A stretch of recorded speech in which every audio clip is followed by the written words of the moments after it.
সবাই গণতন্ত্র অনুশীলন করে, কিন্তু এক এক দেশে এক একভাবে সেটা অনুশীলন হয়। পিআরও এরকম একটা কনসেপ্ট, এটা একটা ধারণা, কিন্তু পৃথিবীর বিভিন্ন দেশে এটা বিভিন্নভাবে অনুশীলন হয়। সব সময় তো কোনো না কোনো সংকট থাকেই, কোনোটা তৈরি করা হয়, কোনোটা অনিবার্যভাবে আসেই, এটা কোনো বিচিত্র ব্যাপার না। আমরা তার মধ্যে দিয়ে এগিয়ে যাই। এর চেয়ে অনেক বড় সংকট আমরা অতিক্রম করেছি, কাজেই সংকট অতিক্রম করা সম্ভব হবে। আর কিন্তু সংকট যে নাই এ কথা বলা তো ভুল হবে। কার জীবনে কোনো সংকট নাই এটা কেউ বলতে পারবে?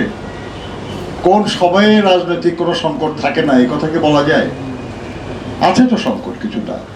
আপনি যেটা পিআরের কথা বললেন, দেখেন আমাদের দেশে শুধু আপনি ভোটটা কিভাবে দিবেন, ব্যালট পেপারে দিবেন, ব্যালট পেপারে সিল মারবেন, না মেশিনে টিপ দিবেন, শুধু এই নিয়ে কত বছর ধরে আমরা আলোচনা করতেছি বলেন? কত বছর ধরে আলোচনা পর্যালোচনা চলতেছে, এখন পর্যন্ত কি তার ফয়সালা হয়েছে? আর আপনি গোটা নির্বাচন ব্যবস্থা বদলে দিতে যাচ্ছেন। যেভাবে সারা জীবন মানুষ ভোট দিয়েছে, প্রতিনিধি নির্বাচন করেছে, আপনি সেটা বদলে দিতে চাচ্ছেন। পিআরের মাধ্যমে আপনার কোনো প্রার্থীকে ভোট দিবেন না, আপনি ভোট দিবেন দলকে, সেই প্রতীকে। কোনো সুনির্দিষ্ট ব্যক্তিকে কেউ ভোট দিচ্ছে না, কোনো সুনির্দিষ্ট ব্যক্তি তার প্রতিনিধি হচ্ছে না। যারা প্রতিনিধি হবে তাদের নির্ধারণ করবেন দল, জনগণ না। এবং তারা কেউ কোনো নির্দিষ্ট এলাকার এমপি হবেন না, তারা হবেন দেশের এমপি। জনগণ তার সমস্যা নিয়ে কার কাছে যাবে এটা নির্ধারিত থাকবে না। এরকম একটা বড় পরিবর্তন, যারা দেশের মালিক জনগণ, সেই জনগণকে আপনি এখনো পরিষ্কার করতেছেন না। কারণ গণতন্ত্র যেমন একটা কনসেপ্ট, একটা ধারণা, কিন্তু এটা অনুশীলন হয় বিভিন্ন দেশে বিভিন্নভাবে।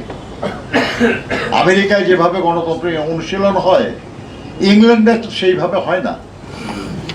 ফ্রান্সে যেভাবে হয়, ভারতে তো সেভাবে হয় না। এমনকি নেপালে যেভাবে হয়, বাংলাদেশে যেভাবে হয় না। তার মানেটা কি? সবাই গণতন্ত্র অনুশীলন করে, কিন্তু এক এক দেশে এক একভাবে সেটা অনুশীলন হয়। পিআরও এরকম একটা কনসেপ্ট, এটা একটা ধারণা, কিন্তু পৃথিবীর বিভিন্ন দেশে এটা বিভিন্নভাবে অনুশীলন হয়। কাজেই ধারণার উপর তো জনমতের সৃষ্টি করার কোনো সুযোগ নেই।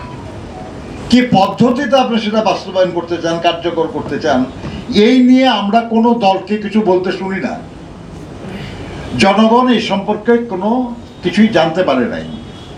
জনগণের কাছে কেউ এই বিষয়টা পরিষ্কার করে নাই, অথচ জনগণের উপর আমরা চাপিয়ে দিতে চাচ্ছি একটা নতুন পদ্ধতি, যে সম্পর্কে তাদের কোনো ধারণা দেওয়া হচ্ছে না।